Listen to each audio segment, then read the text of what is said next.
The HOA board viciously tried to evict me in a devastating display of authority.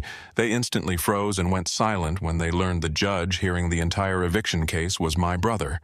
The courtroom was a cavern of polished marble and silent judgment.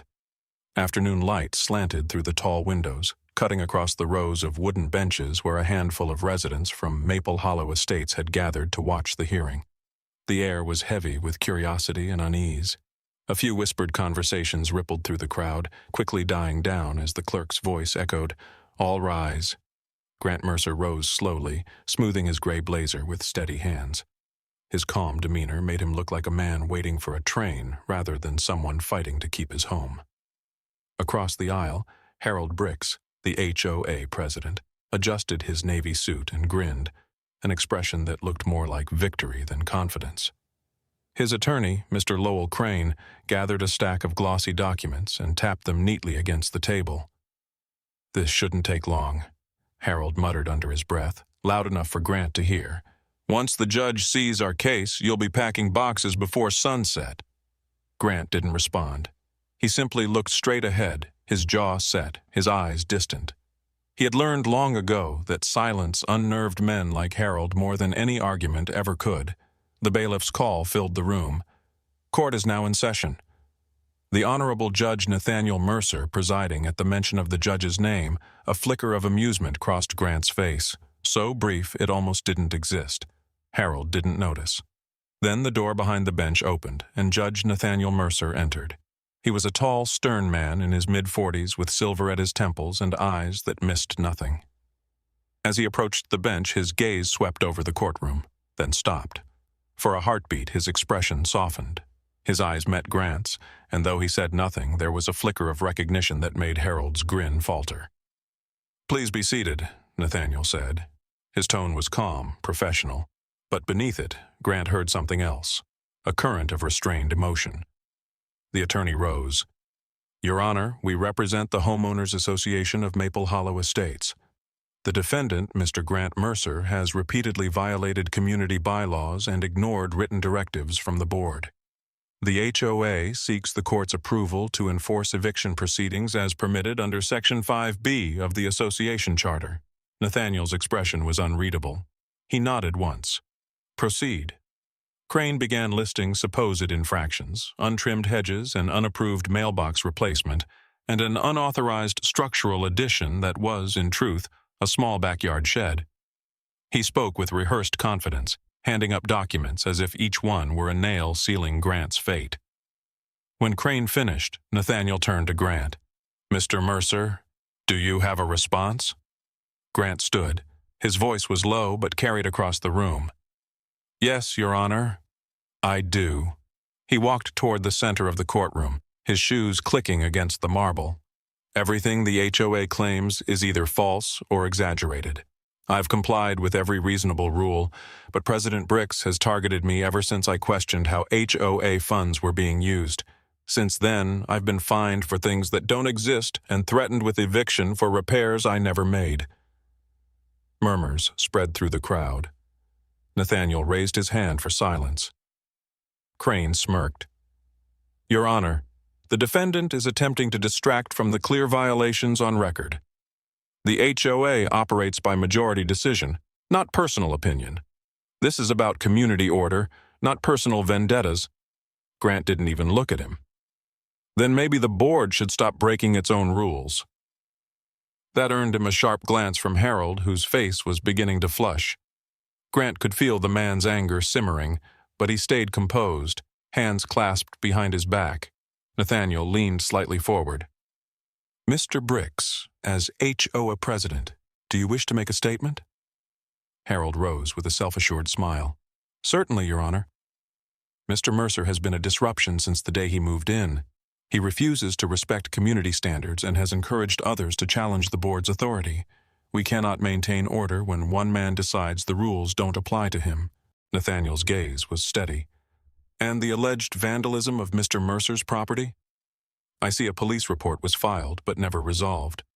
For the first time, Harold's confidence faltered. "That was unrelated. Probably teenagers. Probably," Nathaniel repeated, his tone cool. Grant saw it, the tiniest twitch in his brother's jaw. He was holding back his irritation, trying to remain impartial. Still, Harold didn't notice the shift in the air. He was too busy talking, too certain that power and arrogance were the same thing. When the break was called, Grant stepped out into the hallway, away from the whispers and judgmental stares.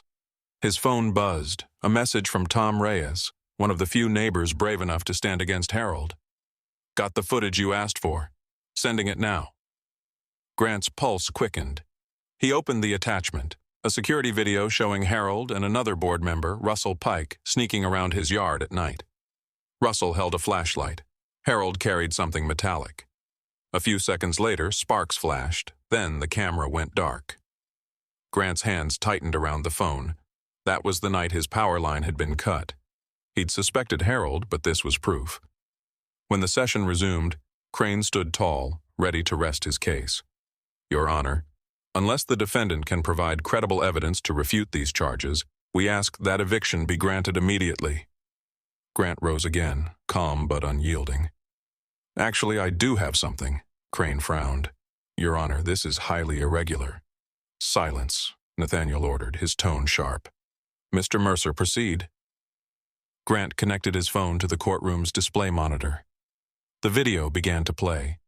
Gasps rippled through the room as Harold's face filled the screen, illuminated by flashlight glow. His voice was unmistakable. "Cut the line." "Let's see him break one more rule when he can't even see his porch." Crane's papers slipped from his hand. Harold went pale. That's fake," he sputtered. "It's been edited." Nathaniel's expression hardened. "Are you accusing the court of accepting falsified evidence?" Harold's mouth opened and closed, but no sound came. His board members looked away, avoiding his eyes. The courtroom had turned. Grant felt it, the slow but certain swing of momentum. For the first time, Harold looked smaller, stripped of the authority he'd hidden behind for years. Nathaniel turned to the clerk. "Please note the new evidence for review. The court will investigate the authenticity, though I believe the footage speaks for itself." He looked back at Harold. "It appears this matter involves more than just bylaws." Harold sank into his seat, jaw tight, fingers drumming nervously on the table. His once steady composure was cracking. The rest of the hearing was a blur of objections and stammered excuses. Crane tried to recover, but the damage was done.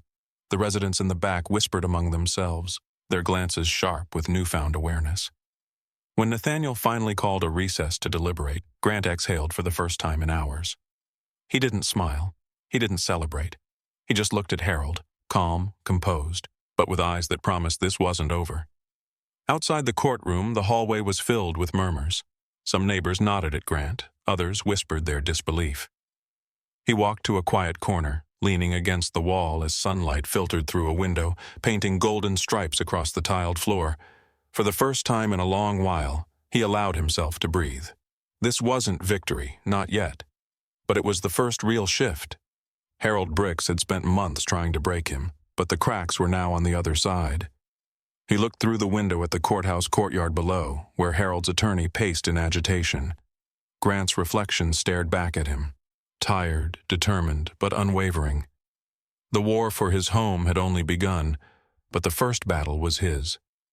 He straightened his tie and glanced back at the closed courtroom door, a faint smile ghosting his lips.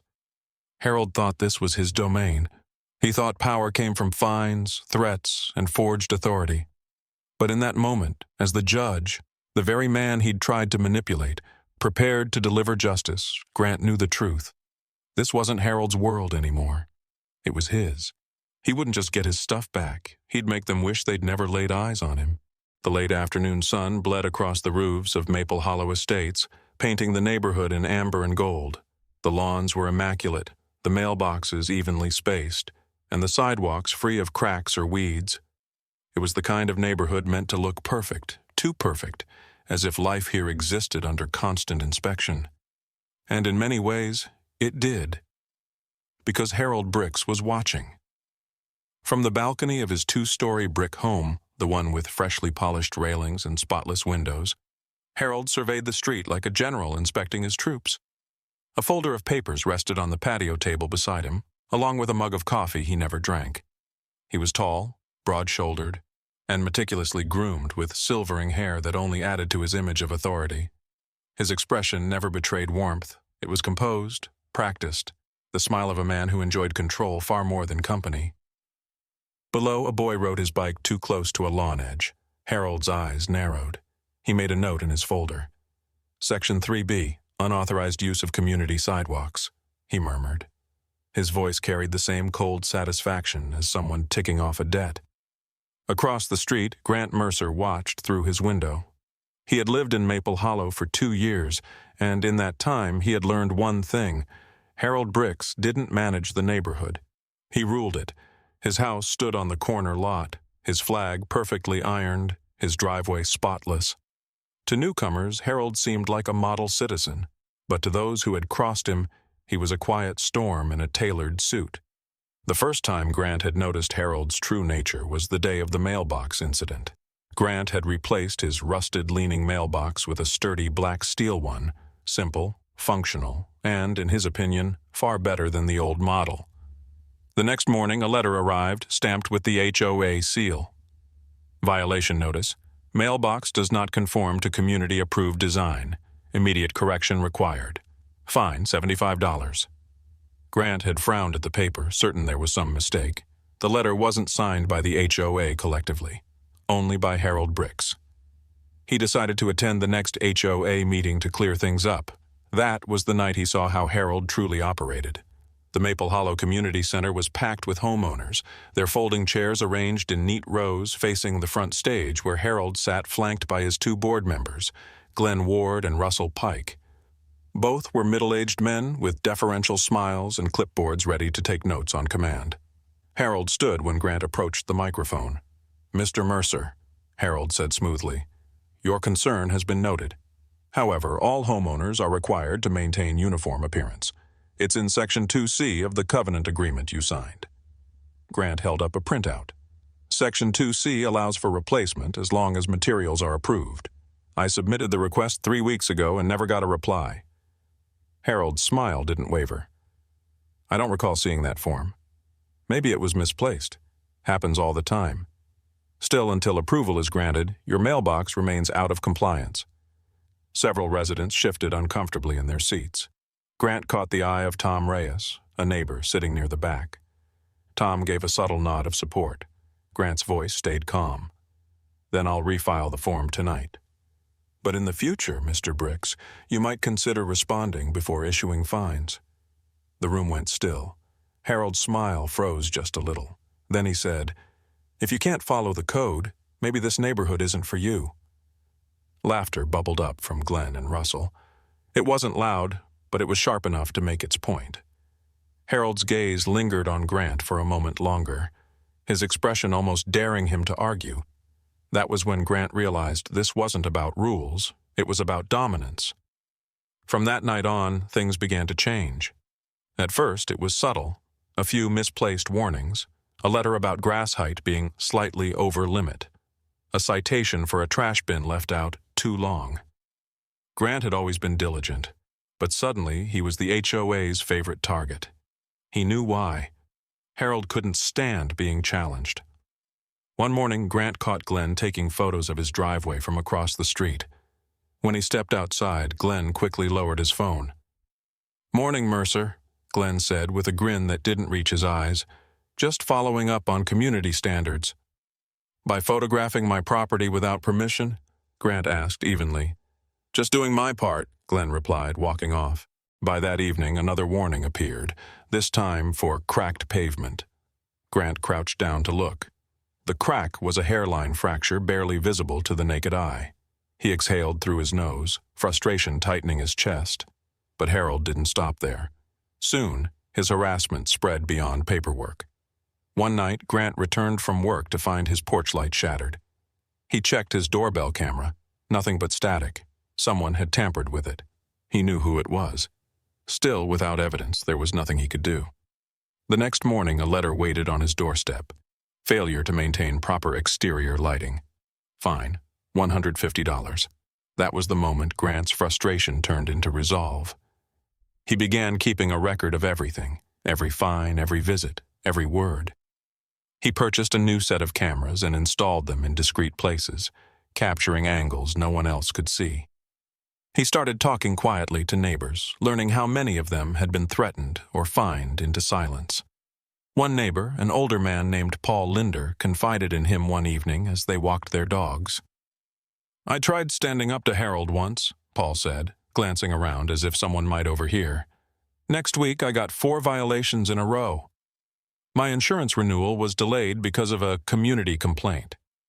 He knows people downtown, clerks, inspectors. You cross him, he'll find a way to make it hurt." Grant nodded slowly. "That's intimidation, not management." Paul sighed. "He's been running this place for 10 years.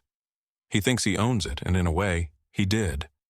Harold had built his image carefully, a leader who kept Maple Hollow beautiful. He hosted charity drives, printed newsletters full of smiling residents, and used the HOA funds to landscape his own property under the pretense of community image improvement. The board approved everything without question. Then came the afternoon that proved just how far Harold would go. Grant was returning home when he noticed a work truck parked in front of his driveway. 2 men were repainting the curb. He got out of his car and approached them. "What's going on?" One of the workers looked uncomfortable. "HOA order. Said this section was non-compliant color?" Grant frowned. "The curb color hasn't changed in 2 years," he called out as Harold emerged from his SUV, clipboard in hand. "Harold, what's this about?" Harold smiled that same politician's smile. "Community update, Mercer. You'll get an invoice by mail. This isn't maintenance. You're targeting me." Harold's smile didn't falter. "Rules are rules." Grant stepped closer. "Except when they apply to you, right? Like your unapproved deck? Or your pickup parked overnight last week?" For the first time, Harold's expression cracked. A flicker of annoyance flashed across his eyes. "Watch yourself, Mercer. You're already in violation for aggressive behavior toward board officials." "Is that a threat?" "It's a reminder," Harold said softly. Then he turned and walked away. The workers looked uneasy. One muttered, "Sorry, man." "We're just following orders." Grant stood there for a long moment, the sound of paint rollers scraping against concrete echoing in his ears. That's when it became clear. Harold didn't want order. He wanted submission.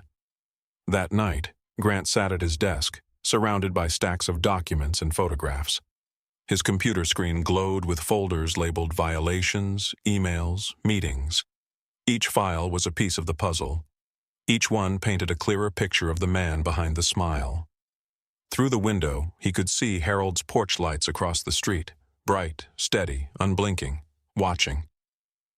Grant leaned back in his chair, the faint hum of his computer filling the silence. He wasn't sure yet how, but one thing had crystallized in his mind. Harold Bricks wasn't just enforcing rules. He was testing limits, seeing how far his reach could go, how much control he could exert before someone stopped him. Grant's fingers drummed against the table, his eyes locked on Harold's house. There was no anger on his face now, only focus. The neighborhood was about to change. He just needed to wait for Harold to make one mistake, the kind he couldn't cover up, the kind even rules couldn't protect. Because Grant knew the truth now. Harold didn't want order. He wanted power. The first letter arrived on a Tuesday. It was tucked neatly into Grant Mercer's mailbox, printed on crisp HOA stationery, and signed in Harold Bricks's perfect, looping handwriting. The accusation was absurd. Failure to maintain adequate lawn height in accordance with Section 4B of the Community Standards. Grant stared at the line for a long time, his thumb pressed against the paper as the afternoon sun reflected off his perfectly trimmed grass. His mower tracks were still visible, neat and parallel, like the marks of a man who cared. He exhaled, folded the letter, and slid it into a folder already thick with HOA notices. The folder was labeled Harold's Games. He knew this wasn't about grass. It was about control. By Friday, another letter came. This one accused him of unauthorized decor, his wind chimes of all things. They'd hung there since the day he'd moved in, soft brass pieces that caught the breeze and filled his porch with quiet music. But now Harold had decided they violated visual uniformity. Grant placed that letter beside the first and muttered, "Uniformity, huh? Funny how Harold's truck is still parked on the curb every night." He knew he should ignore it.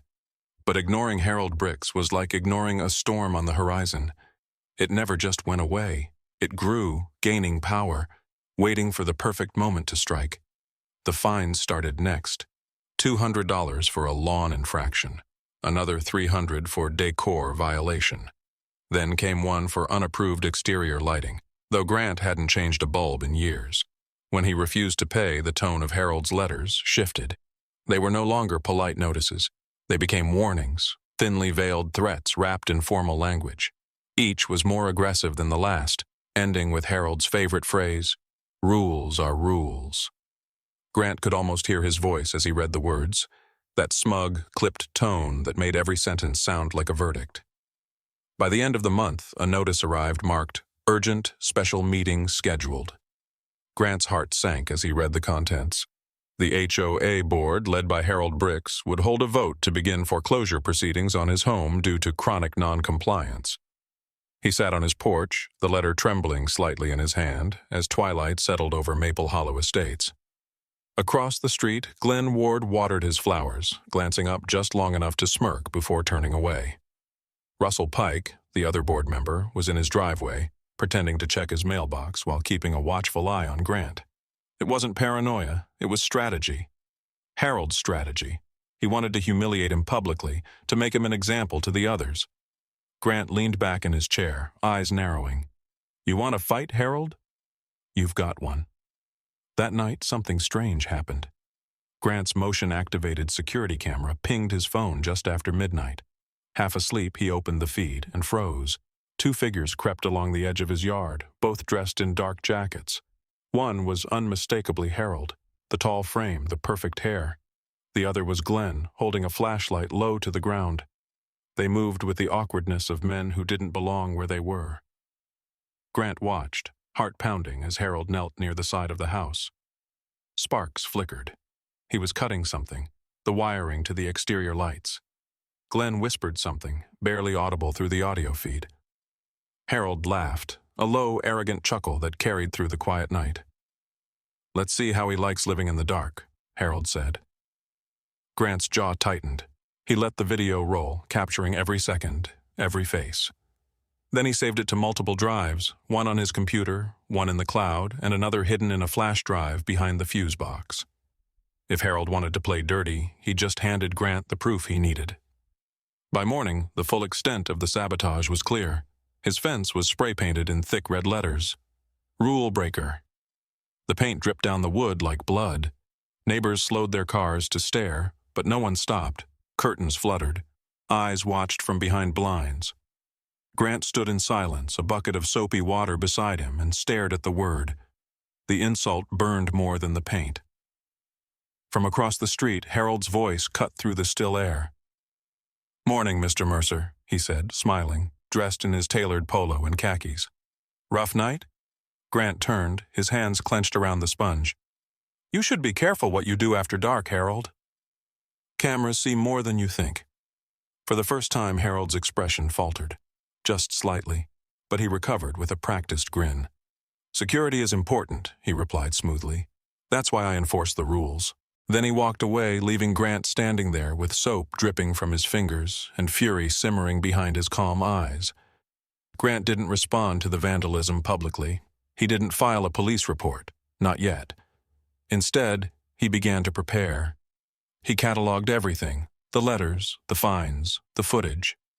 He printed copies of each and stored them in a binder, organized by date. He took photos of his lawn, his chimes, his fence before and after the spray paint. He archived every email Harold sent, including the one where Harold reminded him that foreclosure would proceed unless full compliance was achieved. He even recorded phone calls, capturing the smugness in Harold's voice each time he said, "You've brought this on yourself." What Harold didn't know was that Grant had a background in systems engineering. He'd helped design compliance databases for corporations. He understood how documentation worked. And if you had the right evidence, even the most powerful people could fall. But Harold wasn't slowing down. At the next HOA meeting, he made sure the humiliation was public. The room was full, neighbors whispering, avoiding Grant's eyes. Harold sat at the head of the long oak table, flanked by Glenn and Russell. His gavel gleamed under the fluorescent lights. "Mr. Mercer," Harold began, his tone polished, his smile rehearsed, "you have repeatedly failed to comply with community standards. Despite multiple notices, you continue to disregard established regulations." Grant rose slowly. "I've disregarded nothing. You're fabricating violations, Harold. You cut my lights. You vandalized my fence." A murmur rippled through the room. Harold's eyes hardened. "Those are serious accusations," he said. "Do you have proof?" Grant hesitated, letting the silence draw tight like a wire. Then he smiled faintly. "Plenty." For a brief second, Harold's composure cracked, but he quickly recovered, slamming the gavel. "Enough. The board will vote on foreclosure proceedings in 7 days." Grant nodded once, calm and deliberate. "Then I'll make sure the right people are watching when you do." That night, Grant uploaded the footage of Harold's break-in to an encrypted drive labeled Insurance. He knew better than to release it immediately. Timing mattered. Harold was expecting a direct confrontation, but Grant was setting a trap. Over the next few days, whispers began circulating through the neighborhood. Someone had seen Harold's truck late at night. Someone else mentioned strange noises near Grant's yard. For the first time, doubt began to spread. Harold's spotless image was starting to tarnish. Glenn and Russell doubled down, spreading counter-rumors about Grant being unstable, claiming he doctored evidence. But even their confidence seemed shaky now, as if they sensed the tide shifting. And as the final HOA meeting approached, Grant could feel it, the quiet before the reckoning. The night before the vote, a storm rolled in. Rain hammered the rooftops, wind howled through the trees. Grant sat in his office, watching the raindrops trail down the window, his laptop open to the folder containing the video footage. His finger hovered over the mouse, ready to upload it to the HOA's shared drive. But then his phone buzzed. A message appeared from an unknown number. "Be careful what you expose." Harold isn't the only one watching. Grant's heart skipped. He stared at the message, frowning. Then he noticed something outside, a shadow, moving near the edge of his property. He switched to his security feed, but the cameras were dark. The wiring Harold had cut still hadn't been repaired. For the first time, Grant realized he might not be dealing with just an egotistical HOA president. Something deeper was at play. But he didn't back down. He copied the video to a flash drive and slipped it into his jacket pocket. The storm outside raged, but his decision was clear. Tomorrow, Harold Bricks would face the truth. As the thunder rumbled overhead, Grant whispered to himself, his reflection barely visible in the darkened window. "He thinks he's cornered me." He slid the binder of evidence into his bag, zipped it shut, and straightened his shoulders. "What he doesn't know," he said quietly, "is that I've been documenting everything, and I have a card up my sleeve that will flip the game."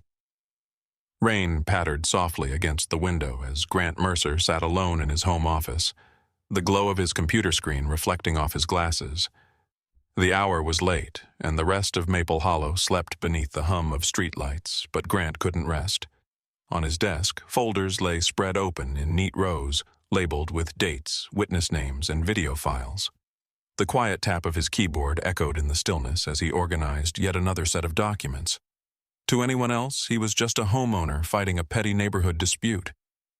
But behind that calm exterior, Grant had been constructing something far greater, a case strong enough to shake Harold Brick's entire reign to its core. He leaned back in his chair and whispered to himself, "Let's see you smile your way out of this." The cursor blinked over a spreadsheet titled HO of Financial Irregularities. Next to it, a folder named Audio Evidence Board Meetings sat waiting. Inside were hours of recorded conversations, most of which Harold didn't know had been captured. Grant clicked one open. Harold's voice filled the room, muffled but unmistakable. "We can't have residents thinking they can question us," Harold said. "Sometimes you have to make an example. Mercer's perfect for that." The arrogance in his tone sent a wave of renewed determination through Grant. He hit pause and noted the timestamp. Every word mattered now. Every detail was a nail in Harold's self-built coffin. The next morning, Grant walked the neighborhood with a quiet purpose. He wasn't there to argue or complain. He was there to connect. Over the past few weeks, he'd learned that he wasn't the only one Harold had targeted. Tom Reyes, a retired firefighter who lived 2 houses down, had been fined 3 times for non-standard mailbox color. Marcia Liu had received violation notices for planting roses too close to the walkway. And then there was Eric Daniels, a single father whose pool gate was deemed aesthetic obstruction. Grant stopped by Tom's driveway just as the older man was adjusting his lawn sprinkler. "Morning, Tom," Grant said, his tone casual. Tom gave a wary smile. "Hey, Grant. Harold send you on patrol duty?" Grant chuckled softly. "Not quite. Actually, I wanted to talk to you about those fines you mentioned a while back. You still have the paperwork?" Tom straightened, wiping his hands on his jeans. "Every single one." "Why?" Grant looked around to make sure no one was listening. "Because I think we're not alone. Harold's been using the HOA like his personal kingdom, and I've got proof." Tom's brows furrowed. "Proof?" Grant nodded, lowering his voice. "Video footage, audio recordings, bank statements, everything. But it's not just about me anymore. He's been doing this to everyone, and it's time someone stopped him." Tom stared for a moment, weighing the risk. Then he exhaled and said, "You've got yourself a partner." That was the spark. By the end of the week, the coalition had quietly grown. 5 homeowners met in Grant's garage under the cover of dusk. Tom Reyes, Marcia Liu, Eric Daniels, a teacher named Cassandra Brooks, and an accountant named Dave Patel. The air inside buzzed with tension as Grant connected his laptop to a small projector. The footage played across the blank wall, grainy, but clear enough to make the room go silent. They watched as Harold and Glenn crept through Grant's yard that night, cutting the wiring.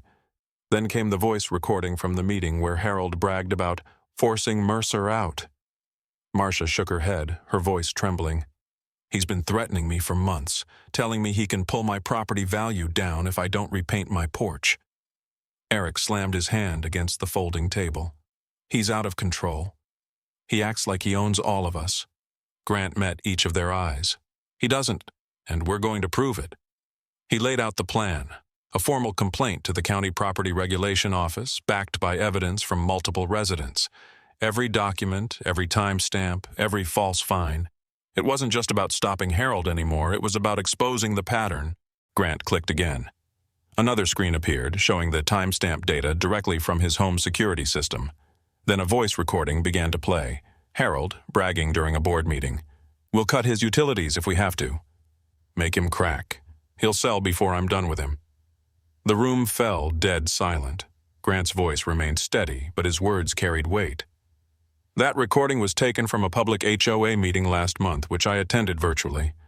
As you can hear, Mr. Bricks not only admitted to harassment, but also incited vandalism against me. But it goes further. He held up a folder and began laying documents on the table. Bank statements, email chains, audit reports. These are financial records from the HOA account, obtained through a legal records request. You'll notice that every time the HOA issued a special assessment, thousands of dollars were transferred into an account under Harold Bricks's name. In total, more than $70,000, whispers erupted across the courtroom.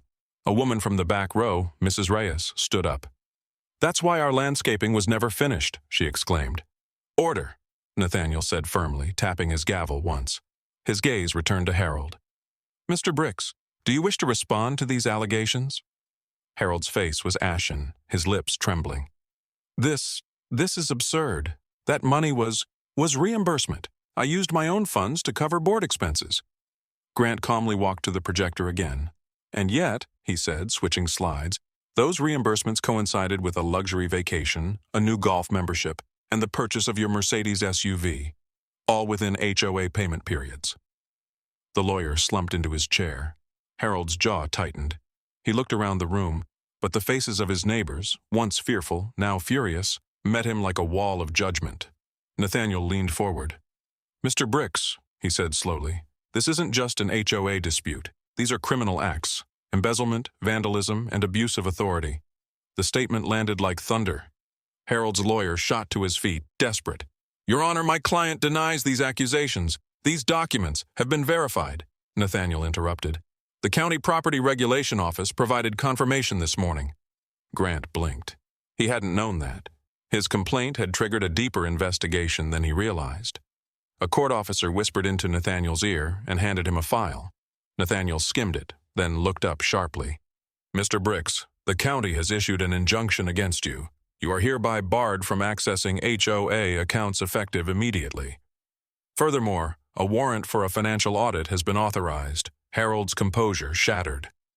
"This is a setup," he shouted, standing. "He's your brother."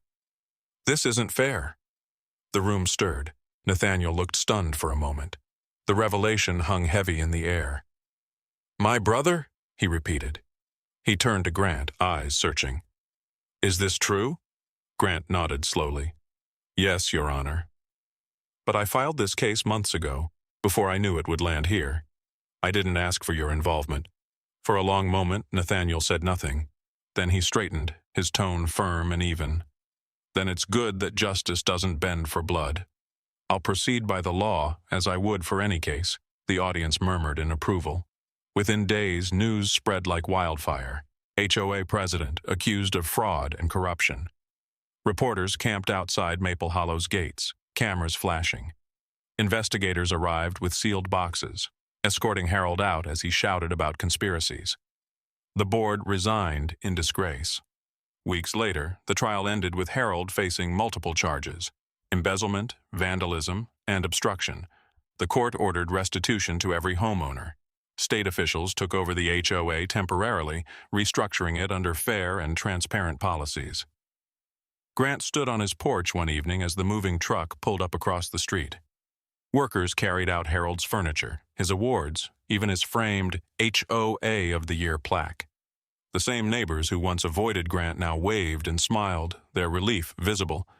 Children played freely in the cul-de-sac again. The tension that had suffocated Maple Hollow for years was finally gone. Tom Reyes walked up the driveway, hands in his pockets. "Feels strange, doesn't it?" he said. Grant nodded. Peace always does, after a storm. They stood quietly as the last of Harold's possessions were loaded into the truck. The once mighty president sat in the front seat, staring blankly ahead. Grant didn't feel anger or vengeance, only closure. Everything Harold had built on deceit had crumbled in the light of truth.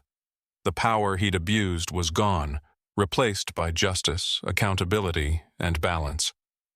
As the truck rolled away, Grant exhaled, a faint smile forming. The evening sun dipped below the rooftops, painting the street in amber light. You should never pick a fight with a YMT. Disclaimer: the story you just watched is fictional. It explores themes of abuse of community authority, the misuse of legal processes, and the severe consequences of vigilantism. This narrative aims to highlight the importance of dignity and accountability, showing that petty control can lead to immediate and unexpected judicial intervention.